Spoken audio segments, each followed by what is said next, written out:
Hi friends, power of practice అంటే అభ్యాసం యొక్క శక్తి ఎటువంటిది అనే దానికి నేను నా లైఫ్లో నా ఓన్ ఎక్స్పీరియన్స్ది నేను మీతో షేర్ చేయదలుచుకున్నాను.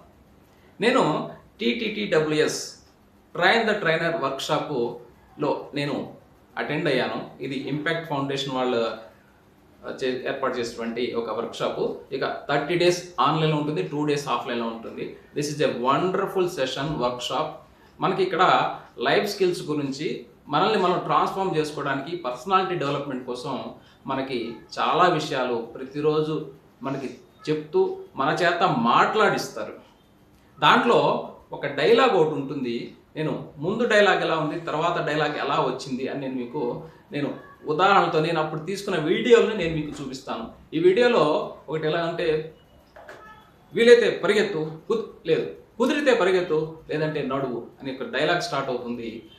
గొక్క తిప్పుకోకుండా టక్క టక్క టక్ టక్క చెప్పేయాలి. ఇది నేను పేపర్లో రాసుకున్నాను, 10 సార్లు చదివాను. కానీ కెమెరా ముందుకు వచ్చి చెప్పడానికి మొదటిసారి తడబడటం అయింది. అలా 11 సార్లు నేను ఆ వీడియోని రికార్డు చేసి 11వసారి సక్సెస్ఫుల్గా తప్పు లేకుండా, ప్రొనౌన్సియేషన్ మిస్టేక్ లేకుండా, ఎక్కడ మిస్ కాకుండా వర్డ్ కంప్లీట్గా చెప్పగలిగాను. అంటే 10 సార్లు, అంతకుముందు 10 సార్లు చదివాను నోటికి వచ్చేలాగా డైలాగు. కానీ కెమెరా ముందుకు వచ్చి చెప్పేసరికి ఆ డైలాగ్స్ అన్నీ మర్చిపోవటం, నచ్చబడటం, ఉచ్చారణలో తప్పులు రావడం ఇటువంటివి జరిగింది. కానీ ఇలా చేశాను చూడండి. 1వసారి, 2వసారి, 3వసారి, 4వసారి, 11వసారికి పర్ఫెక్ట్గా చెప్పగలిగాను. అంటే ప్రాక్టీస్ చేశాను. 10 సార్లు రాలేదు, 11వసారి వచ్చింది. అంటే ఆ యొక్క పవర్ ఆఫ్ ప్రాక్టీస్ ఏంటి అంటే, మొదట్లో మనం అది కరెక్ట్గా రాకపోవచ్చు, కానీ మీరు చెయ్యంగా ఫైనల్గా మీరు ఆ పర్ఫెక్ట్ కోసం ఆ ప్రాక్టీస్ ద్వారా మీరు పర్ఫెక్ట్గా మీరు చెప్పగలరు. దానికి ఉదాహరణ నేను మీకు 2 వీడియోలు షేర్ చేస్తాను, చూడండి.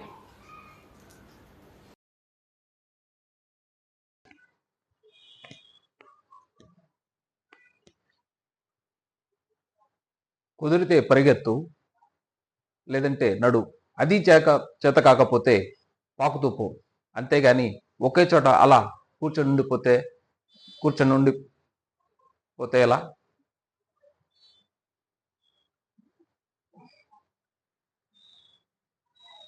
కుదిరితే పరిగెత్తు, లేకపోతే నడు, అది చేత కాకపోతే పాకుతూ పో.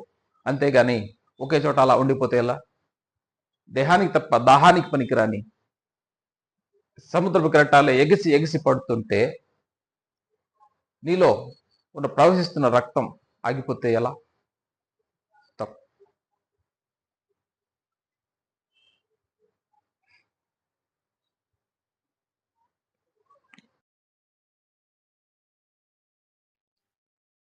కుదిరితే పరిగెత్తు, లేకపోతే నడు, అది చేత కాకపోతే పాకుతూ పో. అంతేగాని ఒకే చోట అలా కదలకుండా ఉండిపోకు. ఉద్యోగం పోయిందని, వ్యాపారం దెబ్బతిందని, స్నేహితుడు ఒకడు మోసం చేశాడని, ప్రేమించిన వాళ్ళు వదిలిపెట్టి వెళ్ళిపోయారని అలా ఉండిపోతే ఎలా?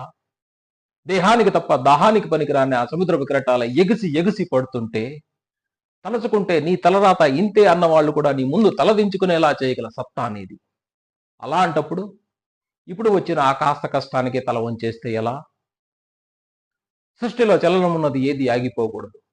పారే నది, వీచే గాలి, ఊగే చెట్టు, ఉదయించే సూర్యుడు అనుకున్నది సాధించాలని నీలో కసిగా ప్రవహిస్తోంది. ఆ రక్తంతో సహా ఏది ఆగిపోవటానికి వీల్లేదు. లే, బయలుదేరు. నిన్ను కదలనివ్వకుండా చేసిన ఆ మానసిక బాధల సంఖ్యలను తెంచేసుకో. పడ్డ చోటుండి పరుగు మొదలుపెట్టు. నువ్వు పడుకున్న నీ పరుపు నిన్ను ఛేదరించుకోకముందే బద్ధకాన్ని వదిలే. నీ అద్దం నిన్ను ప్రశ్నించకముందే సమాధానాన్ని వెతుక్కో. నీ నీడ నిన్ను వదిలేయకముందే వెలుగులోకి వచ్చేయి.